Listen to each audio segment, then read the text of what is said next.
Namaste. Understanding the natural ancient origin of oil versus a biblical Genesis flood origin of oil. या professor doctor Lawrence Collins यांच्या लेखावर आधारित video मालिका जी उरण येथील ऊर्जा निर्मिती प्रकल्पाच्या संदर्भाने आपण सुरू केली होती, तिच्या शेवटच्या भागात आपले मनापासून स्वागत. जे वाचवले जाते तेच साठवले जाते, असेच कच्च्या तेलाच्या बाबतही घडते. हे साठवलेले तेल बाहेर काढताना जर त्यात ऑक्सिजन मिसळला जात असेल तर हे तेल जळण्याची शक्यता अधिक असते. जड दीर्घ साखळी हायड्रोकार्बन तेलाच्या रेणूंमध्ये साठलेल्या ऊर्जेचे प्रमाण प्रचंड असूनही ते त्यातील चिकट डांबरामुळे कार चालवण्यासाठी उपयोगी पडू शकत नाही. फक्त ऑक्टेन, गॅसोलीन, पेट्रोल आणि डिझेल यासाठी इंधन म्हणून वापरले जाते. जैतुनाचे तेल जैविक चरबी तेल दीर्घ साखळीचे तेल म्हणून कार चालविण्यासाठी उपयोगी पडत नाही, कारण या झाडामध्ये सूर्यप्रकाशाद्वारे जी ऊर्जा साठवली जाते ती कार ढकलण्यासाठी पुरेशी नसते. जैतुनाचे झाड जलप्रलयापूर्वीपासून पृथ्वीवर अस्तित्वात असणार, म्हणूनच तर पूर ओसरल्यावर कबूतर जैतुनाच्या झाडाची कोवळी पालवी घेऊन आले असा उल्लेख आपण बायबलमध्ये वाचतो. पृथ्वीवर जलप्रलय येण्यापूर्वी पृथ्वीवरील सर्व जैविक वनस्पतींचे प्रातिनिधिक फळझाड म्हणून हे तेलयुक्त जैतुनाचे फळ आहे असे समजले तर पृथ्वीच्या गाळाच्या कवचात गाडली गेलेली अशी फळझाडे आणि अल्गी, फायटोप्लॅन्क्टन किंवा झूप्लॅन्क्टन प्रमाणेच गाळात गाडली गेलेली आणि केरोजेन मध्ये रूपांतरित होऊन ताज्या पाण्यातील किंवा सागरी पाण्यातील ऑइल शेलमध्ये सापडली. या सर्व घटकांना सूर्याकडून ऊर्जा मिळाली.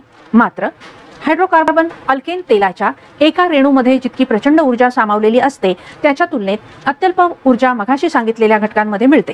पण एक शास्त्रज्ञांच्या मते जर जैतुनाच्या फळांपासून हायड्रोकार्बन अल्केन तेल तयार होऊ शकत असेल तर ऑइल शेलला निदान 300 डिग्री सेल्सिअस तापमानाची ऊर्जा उपलब्ध झाली असली पाहिजे, जिचे तापमान उकळत्या पाण्यापेक्षा काही पट अधिक आहे.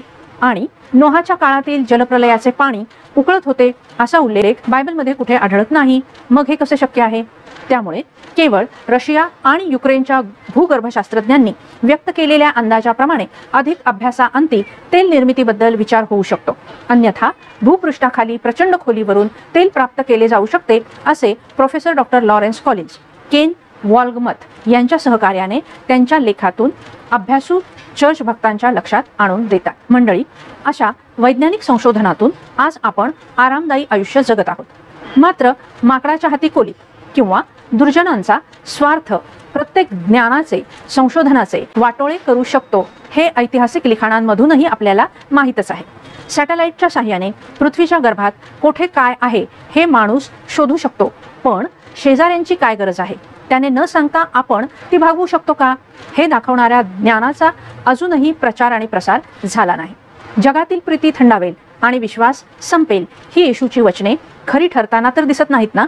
आपल्या देशाच्या तुलनेत प्रगत राष्ट्रांमधील लोकसंख्या कमी असूनही सर्वात जास्त इंधनाचा वापर तेच करताना दिसतात. परिणामी त्यांच्याकडील साठे संपत आले की ते इतरत्र मोर्चा वळवतात. स्तोत्रसंहिता 37:16 नुसार नीतिमानाचे अल्पधन अनेक दुर्जनांच्या विपुल धनापेक्षा उत्तम आहे. तर म्हणतात ताकभात ओळखणारे तुम्ही प्रेक्षक आहात. व्हिडिओमधील नकाशांच्या आधारे तुम्ही हे जाणलेच असेल. नैसर्गिक धनसंपदा अबाधित ठेवणे, त्यांचे जतन करणे ही आपली भारतीय संस्कृती म्हणूनच मौल्यवान ठरते. जे सापडणे किंवा बनविणे दुर्मिळ आहे किंवा ते बनविण्याची शोधण्याची प्रक्रिया फार कठीण आहे किंवा यासारख्या प्रक्रियांचा अजून शोध लागला नाही, सर्वसामान्यांपर्यंत त्याबद्दलची अजून सत्य आणि पूर्ण माहिती पोहोचली नाही, त्या सर्वांची किंमत या जगात खूप असते. मग ते पेट्रोल असो, हिरे असोत किंवा आत्मिक ज्ञान असो. सामान्य माणसं मात्र स्वतःची क्षमता आणि गरज पाहून याबद्दलचा निर्णय घेत असतात. ज्यांना पेट्रोल परवडते ते स्वतःची गाडी घेतात, ज्यांना नाही परवडत ते सरकारी वाहने किंवा घोडागाडी, सायकल यासारखे मार्ग अवलंबतात. ज्यांना हिरा खरेदी करता येतो त्यांना तो जपताही येतो. ज्यांना देव भेटतो त्यांना मंदिराची गरज भासत नाही. सृष्टीचे कल्याण व्हावे असे ज्यांना वाटते ते सात्विक मार्ग आणि ज्ञानाची आवड करतात. मंडळी, जीवनाचे हे सार मला चर्चमधून तर सांगू दिले नाही. सांगितले तरी सत्सदविवेकी आणि वैज्ञानिक पायाच तयार नसेल तर ते कळत नाही. ज्यांना हे कळेल ते अनेक पटीने पीक देतील हे मात्र नक्की. म्हणूनच तर हे विज्ञानवादी व्हिडिओ आशियातील एकमेव आणि पहिली स्त्री धर्मगुरू म्हणून मी बनविले आहेत. आज मी काय सांगते हे कदाचित सगळ्यांना कळणार नाही, पण मंडळी, बायबल तरी कुठे सगळ्यांनाच सगळेच कळले आहे? असो, खरे तर एकच निर्माण करता आणि त्याची लेकरे असे जर आहे तर ऐक्य, शांती, प्रीती, प्रगती भरपूर दिसायला पाहिजे होती. पण तसं न होता मी काय माझ्या भावाचा राखणदार आहे का, अशी बेजबाबदार वृत्ती वाढत चाललेली दिसते. सत्य तुम्हास समजेल आणि सत्य तुम्हास बंधमुक्त करेल, येशूच्या या वचनाची प्रचिती आपणास या व्हिडिओ मालिकांमधून प्राप्त हो, हीच परमेश्वराकडे प्रार्थना आहे. मंडळी, ही मालिका येथेच संपवत आहोत. परमेश्वराची इच्छा असल्यास पुन्हा भेटूयात नवीन विषय घेऊन, नवीन मालिक. तोपर्यंत अगदी आवर्जून सबस्क्राईब केले नसेल तर चॅनलला सबस्क्राईब करा, व्हिडिओ शेअर आणि लाईकही करा. बरं आहे तर मंडळी, या मालिकेसाठी निरोप घेते. परमेश्वराचा आशीर्वाद तुम्हा प्रत्येकाबरोबर असो. आमेन. धन्यवाद.